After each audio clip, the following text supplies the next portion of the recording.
সবচেয়ে মূল্যবান জিনিসটা হচ্ছে ইজ্জত। আর সেই ইজ্জতই তারে ফ্রিতে খাওয়াই দিছি। কি ভাই, বিশ্বাস হইতাছে না? আরে ভাই, এটাই সত্যি।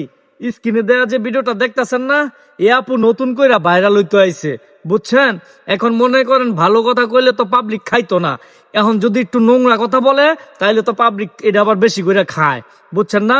তো এই যে স্ক্রিনে ভিডিওটা দেখতাছেন, ওনার অত্যাচার কিছুদিন আমাদের সহ্য করতে হইব, কারণ ওনার পিছনে হলুদ সাংবাদিক লাগছে।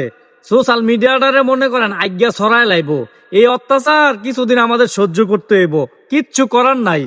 ধৈর্য সহকারে আগে ওনার কথাগুলো শুনেন, তারপর অবশ্যই আপনার মূল্যবান মতামত এই ভিডিওর কমেন্ট বক্সে জানিয়ে যাবেন। আগে ওনার কথাগুলো শোনেন। সবচেয়ে মূল্যবান যে জিনিসটা আমার ইজ্জত, ওইটাই তো সে নিয়ে নিছে। অনেকবার নিছে, অনেকবারই নিছে, 10-12 বার তো হবে। সবচেয়ে মূল্যবান যে জিনিসটা আমার ইজ্জত, ওইটাই তো সে নিয়ে নিছে। অনেকবার নিছে, অনেকবারই নিছে, 10-12 বার তো হবে। তার সাথে যে আমার শারীরিক মিলামিশা হয়েছে। মন খারাপের ব্যাখ্যা আর কি বলবো, কারণ একজনের ভালোবেসে তো নিঃস্ব হয়ে গেছি।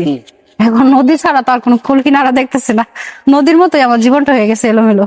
মশিউরে যাকে ভালোবাসতাম সে মানে এমন ভালোবাসা দিয়েছে বলতে পারেন, সেটা কেমন? বলার মতো না। তাই? জি, আচ্ছা, কি কি আশা দিয়েছে ক্লিয়ার করতে? কি আশা দিয়েছিল? বলছিল বিয়ে করব, আমাকে নিয়ে সংসার করব, আমাকে সে অনেক সুন্দর একটা জীবন দিতে চাইছিল।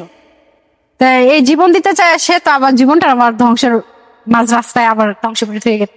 সবচেয়ে মূল্যবান যে জিনিসটা আমার ইজ্জত, ওইটাই তো সে নিয়ে নিছে। অনেকবার নিছে, অনেকবারই নিছে, 10-12 বার তো হবে। তার সাথে যে আমার শারীরিক মিলামিশা হয়েছে। ও যদি মাঝে মাঝে কোনো বিপদে পড়তো, তাহলে 2-3 হাজার টাকা করে এরকম করে হেল্প নিত আমার কাছ থেকে। এইভাবে মনে করেন 40,000 টাকার মতো তার কাছে আমার আদান প্রদান হয়।